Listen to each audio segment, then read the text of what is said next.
22% of Americans think they can retire with less than $500,000. What, they crazy? Crazy, I tell you. Oh my goodness, how double dog dare they? Before we get started, happy St. Patrick's Day. Don't forget, St. Patrick was a slave. The Brits enslaved him. All right, so I'm just throwing it out there. St. Patrick was a slave. He was 6 years a slave, I think. 6 years a slave. Just throwing it out there for you. But I did, in case you're wondering why I'm so fired up, because I'm drunk. I had some Guinness tonight. My wife made this recipe, some kind of Guinness marination thing. Oh my goodness, with a Gouda cheese. Oh, it was so good. So I freaking up there. I seared it up there on my grill right there at high heat on the griddle. Dumped this Guinness kind of marination. I don't even know what the hell you call it on to help with the sear. Oh my goodness! And this Gouda cheese, you go to whatever that's called. You dip it in there. Oh, it's so good.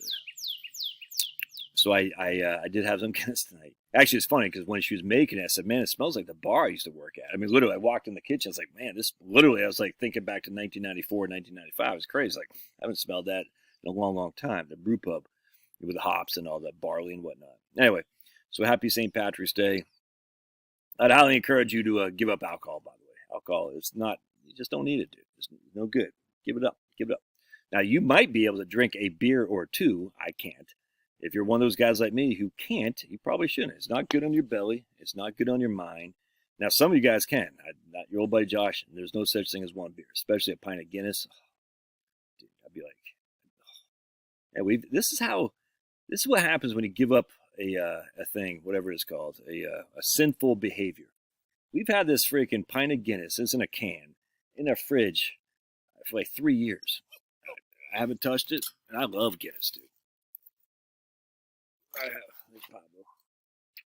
Pablo, you're Mexican. You don't celebrate St. Patrick's Day. I love Guinness, and yet I haven't had any desire at all. A couple times, like, oh, it would be nice to drink it, in terms of like, oh, I'm not like that, but I said, oh yeah, I can go for some Guinness. I could kill. When I was a drinking guy, I'd kill Guinness, dude. Kill it. I said, Mr. Guinness, I'm going to take over your firm. He said, just drink my beer. Just drink the beer, Josh. Top of the morning, Josh. Just drink the beer. That's my Irish accent. All right, enough of that. Let's go to this stupid thing. One of y'all sent this to me. I forgot who it was. 22% of Americans think they can retire on $500,000 left. Is that feasible? And the answer, of course, it's feasible. In most circumstances, $500,000 no small sum. But when it comes to retirement, it's not enough for many Americans. That's not to say it's impossible to retire on $500,000, but it can make retiring comfortably a challenge. The average retirement account balance for those ages 65 to 74 is over $600,000. Oh, he does say it right here. Look, he does. But that's skewed towards those with the larger balances, considering the median is only $200,000. So if the median is $200,000, people are retired. There's no bread lines. Come on, man. So I appreciate these articles. It gives me. I'm gonna have to probably cut my hair up top. Looks good. The side doesn't look so good though. Looking good. I haven't showered today. Look at that. Yeah, looking good for guys in the shower today. For an old man, 53 years old, hasn't showered, who's got a dog in his lap. You're all right by me, Daddy. You're all right by me, Daddy Josh. All right, so let's see. Let's continue reading. While that might still sound like a lot, 200,000 schmackaroonies, consider that retirement savings are meant to last for decades without much income to replenish those balances. When you add up ordinary living expenses like food, healthcare, and housing, it can be hard to turn even $500,000 to enough retirement income. Here's this guy from Midland Financial. I think this is a bit of a low goal for the average person to try to retire with. The person would need to have low expenses to be able to retire comfortably. Low expenses. How do we get low expenses, guy from whatever it's called, Milton Financial, Midland, something like that? Oh, we have no debt. Oh, by the way, let's just look at what the BLS says here today, as a matter of fact. I saw this come across. I was looking at some BLS stuff, and I thought I'd share this with you. And I said, this is good. I thought about doing a video. I'll probably do it tomorrow. It's a beautiful, beautiful day outside. Oh, the mosquitoes are going to start coming here in a little bit, though. Freaking mosquitoes. Hold on, pause this real quick and find. Actually, let me just see if I can't find this real quick. So the BLS says right there. Never mind. I'll have to look someplace else. I'll do a video on it tomorrow. Basically, what it is the average household retiree spending is $54,000 a year. The average household retiree spending. All right, so let's tell you what. Let's do a quick thing here, real quick. We're gonna bring up our calendar, our calculator. We're gonna say the average Social Security benefit, I think, is like $1,850. All right. We're gonna times that by 12, and then we're gonna equal that. It's $22,000 a year. All right. So that's just. But remember, the household. All right, that is 2 people or 1 person. So we're going to say the average Social Security benefit is 1.5% of this, 1.5 times, because a lot of households have 2 people. Not all of them do, but some do. So we're going to say the average benefit is $1,800 a month times by 1.5. That should give us what, $2,700 a month? Yeah, $2,700 a month. Times that by 12. So the average Social Security benefit is $32,400. I'm just using averages here for the time being. That's okay. $32,400. The average household spending is $54,000. So that's, I mean, I can even figure that out. It's $22,000 a year. $22,000 a year divided by 0.05, I think is what I want to do. So that means you need $440,000. All right. And that's, if you actually look at the expenditures that these guys have in the BLS, I'll do a video on it tomorrow. I've done a video on that before. Transportation is huge. Transportation includes what? The purchasing of a new vehicle or a leasing of a new vehicle. Do you do that? Do you? I mean, I'm not talking about the average Joe Schmo out there. I'm just talking about you who's watching this video. And this is the largest expense is freaking housing. You're like, well, literally, I think the housing, let me see. I'll do a video on that. I think housing is like $11,000 a year. That's 1/5 of the people's expenditures. 20% went to housing. You're like, for what? And they say, well, even without a mortgage, your housing costs are still high. Well, they can be. If you live in New Jersey, New Hampshire, sure. If you live in some other place, though, not necessarily. Isn't that interesting? But either way, 54,000 people is the average. They're making it happen somehow. All right, so let's keep going. Let's explore whether retiring with $500,000 is feasible or not. Look at these guys. They're so happy with their credit card. Suppose you and your spouse had $500,000 in retirement savings and you took out 4% a year. That yield you $20,000 a year. Then if you add your average Social Security retirement benefit, the average is $1,900 this year. Okay, that would give you you got $1,600 plus $1,900, and assume your spouse also gets the amount. Your total Social Security plus retirement savings would be $5,400 a month. So if you take our trusty calculator, $5,400 a month, 5,400 times 12. The average benefit there, that's with having $500,000, is what? $65,000.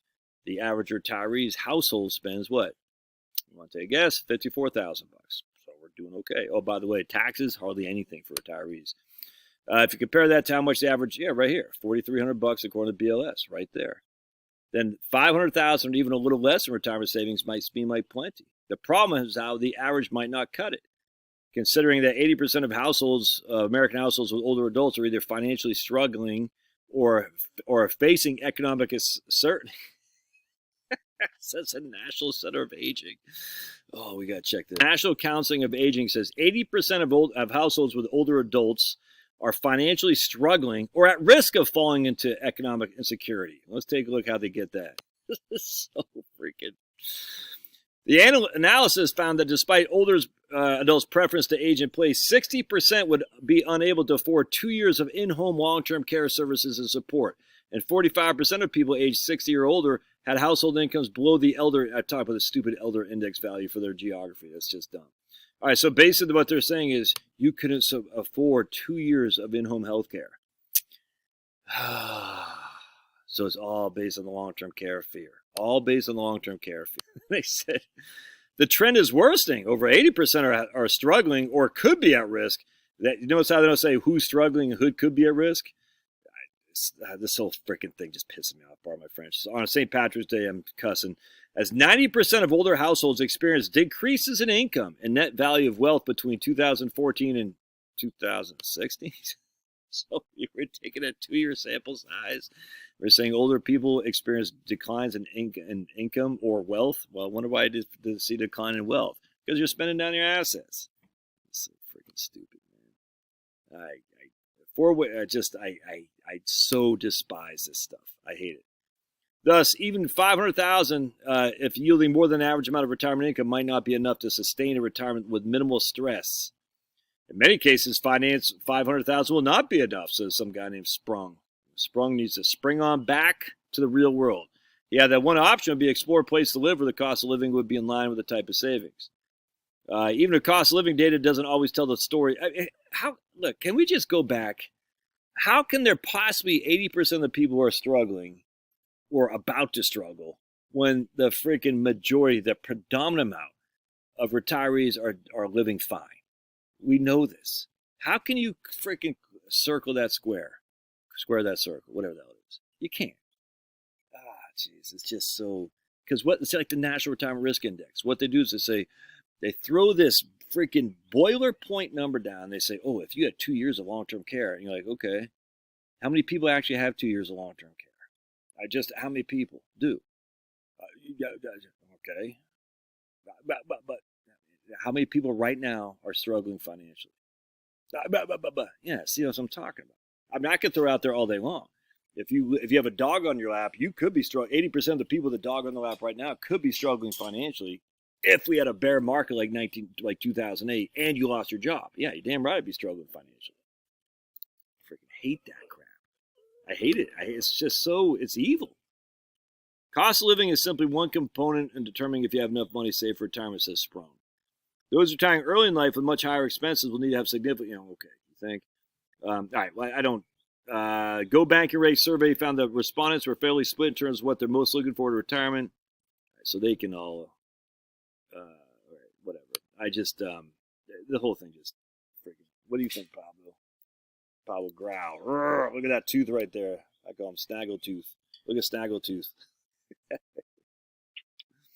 right, anyway. Dude, give me a flipping break. We just showed right there. You got 2 Social Securities. I only gave you 1.5. The average household income is $54,000. Remember, averages skews it to the higher end, to the outlier, not the lower end, the higher end. The reason why it works is because people's mortgages are paid off. I'm going to say this till I'm blue in the face. 80% of people who are over the age, I think it's 60, I can't remember, 60, 65, you have to look at my book, Relax and Retire, own their homes. Of that, the majority of them own their homes outright with no mortgage at all. Of that, the vast majority have lived in their houses for a long, long time, so their property tax is still quite low. Yeah. All right, love your thoughts. Happy St. Paddy's Day. If you do drink, take a pint of Guinness for me. Don't get on the road drinking and driving, though. That's not good. Can't be doing that, dudes. Can't be doing that. There's no excuse for getting on the road drinking and driving. None whatsoever. God bless you. Love your thoughts. We'll see you.